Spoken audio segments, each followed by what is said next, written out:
Hello and welcome to Bawal Banking Classes. Disclaimer is right here. The video is for educational purposes only. आज हम GIB के paper 1 के unit 2 यानी sectors of Indian economy को पढ़ेंगे। क्या क्या सेक्टर्स होते हैं इसमें देखिए। सबसे पहले रोल और इम्पोर्टेंस क्या है। 3 सेक्टर्स आप सबको पता है, primary sector, secondary sector and tertiary sector. इसके अलावा क्वाटरनरी एंड क्यूनरी, ये नए सेक्टर्स 2 बनाए गए हैं। क्या रोल एंड इम्पोर्टेंस है सेक्टर्स का। Primary sector, all those economic activities where there is the direct use of natural resources. उन जितने भी ऐसे एक्टिविटीज़ हैं जिनमें नेचुरल रिसोर्सेज यानी प्राकृतिक संपदा जो है, प्राकृतिक स्रोत हैं, उन सभी का यूज़ किया जा रहा है, उन्हें प्राइमरी सेक्टर कहते हैं। And agrarian economy exist when the agriculture sector, one of the key sectors, provide at least 50% of the countries national revenue and livelihood. ऐसी इकोनॉमी को एग्रेरियन इकोनॉमी कहा जाता है, यानी कृषि आधारित इकोनॉमी कहा जाता है, जहाँ पर कम से कम 50% जो कंट्री का नेशनल रेवेन्यू और लाइवलीहुड है वो प्राइमरी सेक्टर यानी एग्रीकल्चर सेक्टर से निकल कर रहा है। प्राइमरी सेक्टर में क्या क्या आता है? एग्रीकल्चर, फॉरेस्ट्री एंड फिशिंग, ये तीनों ही, यानी कृषि हो गया, मत्स्य वाला हो गया और ये वन संपदा जो हो गया, ये सभी कुछ प्राइमरी सेक्टर में आता है। फिर सेकेंडरी सेक्टर में क्या क्या आता है? All economic activities that involve the processing of raw material extracted from the primary sector, also called industrial sector. Secondary sector को इंडस्ट्रियल सेक्टर भी कहा जाता है। इसमें वो सारी चीज़ें, वो सारी एक्टिविटीज़ आती हैं इकोनॉमिक जिसमें कि रॉ मटेरियल को प्रोसेस किया जाता है इंडस्ट्रीज़ में। And industrial economy is one in which the secondary sector generates at least half of countries national GDP and employment. देखिए, एग्रेरियन इकोनॉमी बताया था अभी ऊपर, उसको क्या कहेंगे? एग्रीकल्चर इकोनॉमी कहेंगे। यदि उसमें क्या हो रहा है, 50% से ज़्यादा का जो योगदान है इकोनॉमी में, एम्प्लॉयमेंट, इनकम में और जीडीपी में, वो अगर एग्रीकल्चर के थ्रू हो रहा है। लेकिन अगर इंडस्ट्री के थ्रू 50% ज़्यादा हो रहा है योगदान, तो उसको क्या कहेंगे? उसको कहेंगे इंडस्ट्रियल इकोनॉमी। ठीक है। फिर तीसरी तरह का सेक्टर क्या है? Tertiary sector. All economic activities that produce services such as education, health care, banking, communication, so on. ऐसी सभी आर्थिक व्यवस्था, ऐसे क्रियाकलाप जो कि सर्विस सेक्टर से रिलेटेड है, यानी कि education, health care, banking, communication, संचार आदि इत्यादि। A service based economy exist when this sector generate at least half of countries national income and livelihood. समझ गए? मतलब अगर एग्रीकल्चर इकोनॉमी कहेंगे कि 50% या उससे ज़्यादा इकोनॉमी में योगदान किसका है? एग्रीकल्चर का। अगर इंडस्ट्रीज़ का योगदान 50% ज़्यादा तो इंडस्ट्रियल इकोनॉमी कहेंगे। और सर्विस सेक्टर की इकोनॉमी कब कहेंगे? सर्विस बेस्ड इकोनॉमी कब कहेंगे? यदि सर्विसेज के बेस पर इनकम और लाइवलीहुड 50% से ज़्यादा मिल रहा है। The quaternary and quinary sectors have been introduce. ये किसका पार्ट है? टर्शरी सेक्टर का ही पार्ट है। ये क्या है? क्वाटरनरी और क्वीनरी, इसको आगे देखते हैं। Quaternary sector also known as knowledge sector, इसको नॉलेज सेक्टर भी कहा जाता है। Includes activities such as teaching, research and development. Teaching, research और डेवलपमेंट यानी विकास से संबंधित जो भी क्रियाकलाप एक्टिविटीज़ होंगे उनको क्वाटरनरी सेक्टर में ऐड किया जाता है। Strength of an economies human resource, जो कोई भी इकोनॉमी उसका मेन स्ट्रेंथ क्या है? ह्यूमन रिसोर्स है। The intellectual aspect of the economy is represented by the quaternary sector. जो भी इकोनॉमी का इंटेलेक्चुअल एक्सपेक्ट है वो किससे रिप्रेजेंट किया जाता है? क्वाटरनरी सेक्टर से। ये भी एक नया सेक्टर ऐड हुआ, पहले ये एग्जिस्ट नहीं करता था। फिर एक और सेक्टर है, वो है quinary sector.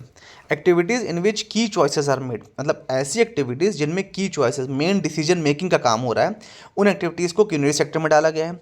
It includes the highest level of decision makers in government including there bureaucracy and private corporate sector. Private corporate sector और ब्यूरोक्रेसी यानी गवर्नमेंट के में जो हाईएस्ट लेवल पर डिसीजन मेकिंग होती है, उसमें जो भी लोग काम कर रहे हैं, जो भी एक्टिविटीज़ हो रही हैं, उस सबको क्यूनरी सेक्टर कहा जाता है। They are regarded as brain behind the economy socio economic performance. जो भी इकोनॉमी है उसकी सोशियो इकोनॉमी परफॉर्मेंस क्या होगी, इसके पीछे का दिमाग यानी ब्रेन भी इनको कहा जाता है। नीचे देखिए सबके डिफरेंस दिए हुए हैं। सारे डिफरेंस आपको पता होंगे क्योंकि आप लोग ये चीज़ बहुत दिनों से पढ़ रहे हैं, प्राइमरी, सेकेंडरी, टर्शरी सेक्टर। तो मैं इसको इसलिए उसको यहाँ नहीं कवर कर रहा हूँ, जितना ऊपर डिस्कस किया वही चीज़ दोबारा लिखी हुई है। Different revolution in primary sector. Primary sector में कई रिवॉल्यूशंस हुए। क्या क्या रिवॉल्यूशंस हुए?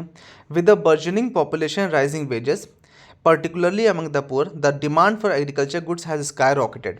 जैसे जैसे पॉपुलेशन बढ़ती गई, वेजेस बढ़ते गए, तो पुअर के बीच में जो भी गरीब लोग थे, उन जब वो एग्रीकल्चर बेस्ड इकोनॉमी में थे, तो जो भी एग्रीकल्चर गुड्स थे उनकी डिमांड स्काई रॉकेट यानी आसमान को छूती चली गई। To overcome this situation the government carried out a series of revolution. जब प्रोडक्ट्स की डिमांड बढ़ेगी एग्रीकल्चर प्रोडक्ट्स की, तो गवर्नमेंट ने कुछ रिवॉल्यूशंस यानी कुछ नए काम किए जिससे कि प्राइमरी सेक्टर की कैपेसिटी को बढ़ाया जा सके और लोगों की डिमांड को पूरा किया जा सके।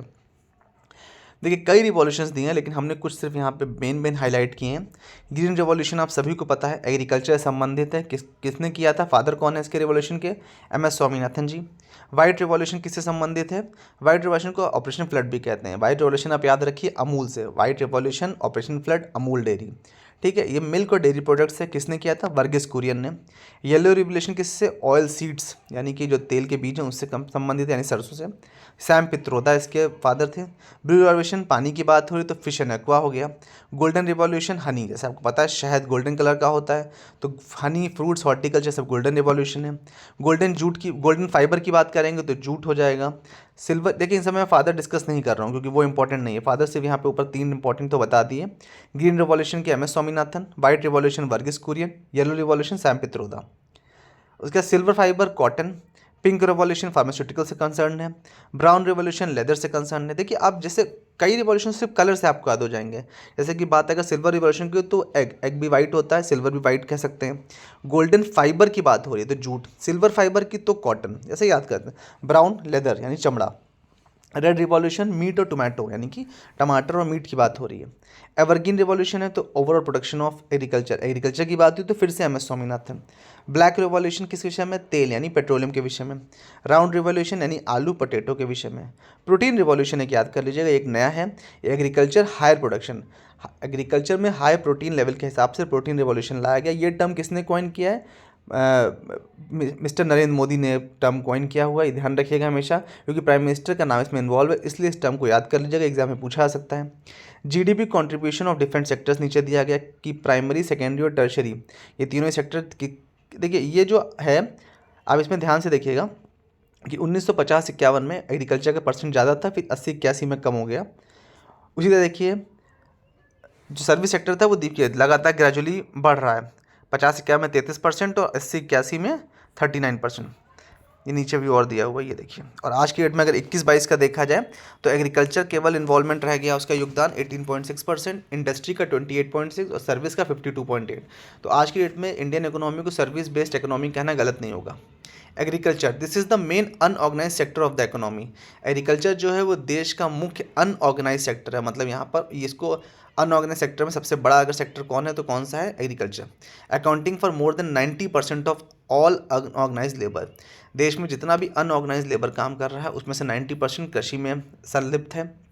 To mitigate risk in agriculture sector, अब प्रधानमंत्री फसल बीमा, देखिए एग्रीकल्चर सेक्टर में बहुत नुकसान होता है किसान का, इसलिए प्रधानमंत्री फसल बीमा योजना कब शुरू की गई थी, 2016 में। आप सिर्फ इतना याद कर लीजिए कि प्रधानमंत्री फसल बीमा योजना 2016 में शुरू करी गई थी।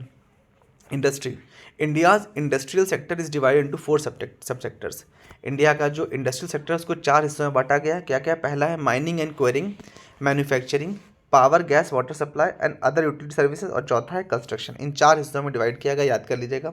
Mining and quarrying, manufacturing, power, gas, water supply and other utility services, मतलब डेली यूटिलिटी जो सर्विसेज हैं, और construction. India share of GVA has increase from nearly 17% 50-51 to 29%। 1950 में जो 17% का GVA का शेयर था इंडस्ट्रीज़ की तरफ से, वो 29% तक पहुंच चुका है।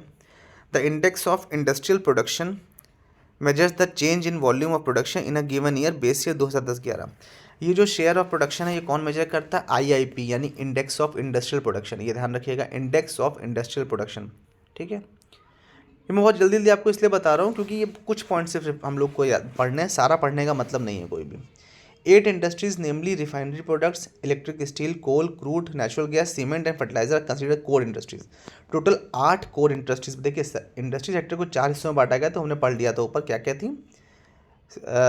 उसमें एक माइनिंग क्वेरिंग था, मैन्युफैक्चरिंग था, power, gas, water supply, other utility word आप सिर्फ याद रखिए, जो घरेलू चीज़ें होती हैं, गैस, वाटर, पावर, बिजली, ये सब घरेलू सप्लाई है, तो यूटिलिटी याद रखिए। और कंस्ट्रक्शन, घर होगा तो कंस्ट्रक्शन होगा, ठीक है। माइनिंग, क्वेरिंग, मैन्युफैक्चरिंग, ये 4 हिस्सों में डिवाइड किया गया था और 8 कोर इंडस्ट्रीज मानी गई हैं। कौन कौन सी, इलेक्ट्रिसिटी यानी बिजली, steel, coal, crude oil, natural gas, cement और फर्टिलाइजर यानी उर्वरक, इन सबको कोर इंडस्ट्री माना गया है। उसके बाद आते हैं सर्विस सेक्टर्स पे। सर्विसेज में क्या है, प्रोड्यूसेस इंटैंजिबल और इनविजिबल गुड्स। इंटैंजिबल और टैंजिबल हम लोग देखिए पहले भी सर्कुलर्स में डिस्कस कर चुके हैं। इंटैंजिबल यानी जिसको टच ना किया जा सके, एक तरह से देखा जाए तो कम्युनिकेशन आप टच तो नहीं कर सकते, वो एक इंटैंजिबल सर्विस है, ठीक है। या किसी को हेल्थ केयर देना तो वो एक इंटैंजिबल सर्विस हो गई ना, क्योंकि आप उसको आप उसको टच नहीं कर सकते आपने। या फिर बीपीओ की सर्विसेज जो हैं ये सब इंटैंजिबल, कस्टमर केयर वाली ये सब इंटैंजिबल सर्विसेज हैं, मतलब गुड्स प्रोड्यूस हो रहे हैं लेकिन उसको आप टच नहीं कर सकते। The service sector proportion has increase from 33% to 53%। तो सर्विस सेक्टर हम लोग पहले ही बता चुके हैं कि 1950 में जब देश आज़ाद हुआ था उस समय सर्विस सेक्टर का कंट्रीब्यूशन अप्रॉक्स 33% था, लेकिन आज बढ़कर 53% हो चुका है। An important finding in that India service sector does not generate jobs in proportion to share in GDP. खास बात एक ये कही गई है कि इंडिया में सर्विस सेक्टर बढ़ तो गया है 53%, जो कि उसमें जीडीपी में योगदान दे रहा है, किंतु जॉब्स उस प्रपोर्शन में इंक्रीज़ नहीं हुई हैं, क्योंकि सर्विस सेक्टर में काफ़ी चीज़ें ऑटोमेटेड भी हो जाती हैं जो कि कंप्यूटर्स और रोबोट्स के द्वारा कर दी जाती हैं। एक रीज़न ये भी है कि जॉब्स नहीं बढ़ पा रही हैं।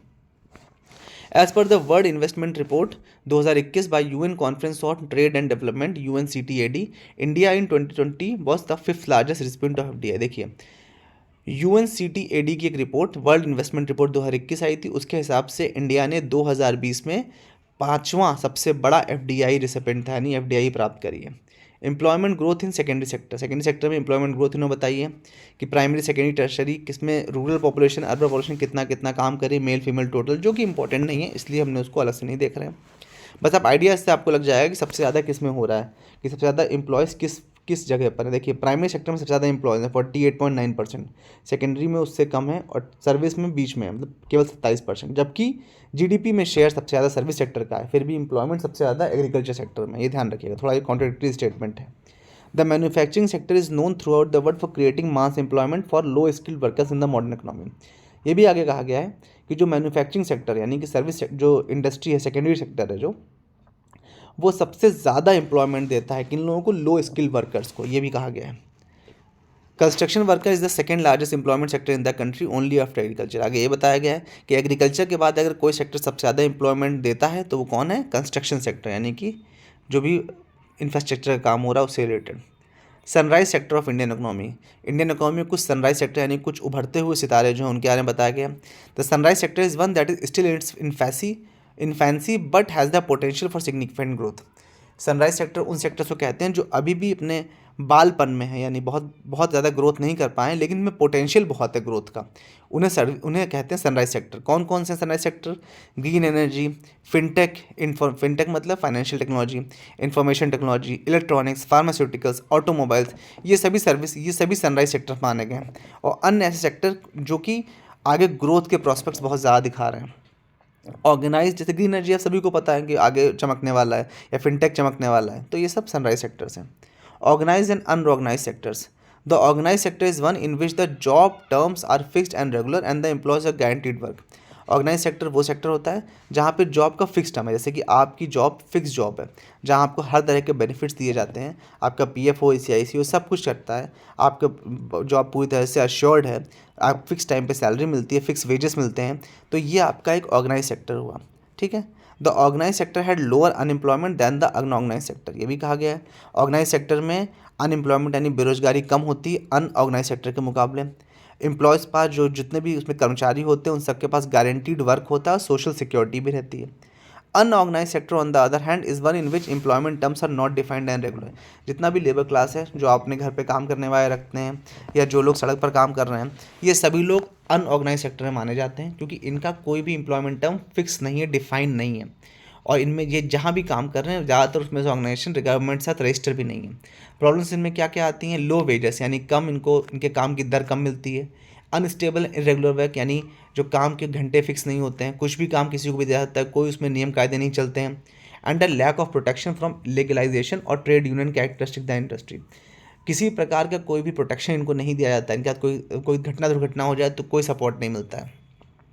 नीचे कुछ डिफरेंसेस दिए हैं ऑर्गेनाइज और इनऑर्गेनाइज में, वो आप अलग से देख सकते हैं, लेकिन जो ऊपर बात करी गई वही सेम चीज़ दोबारा लिखी हुई है। आशा करता हूँ कि आप लोगों को ये चैप्टर क्लियर हो गया होगा। किसी भी तरह कोई डाउट हो तो आप लोग दोबारा पूछ सकते हैं।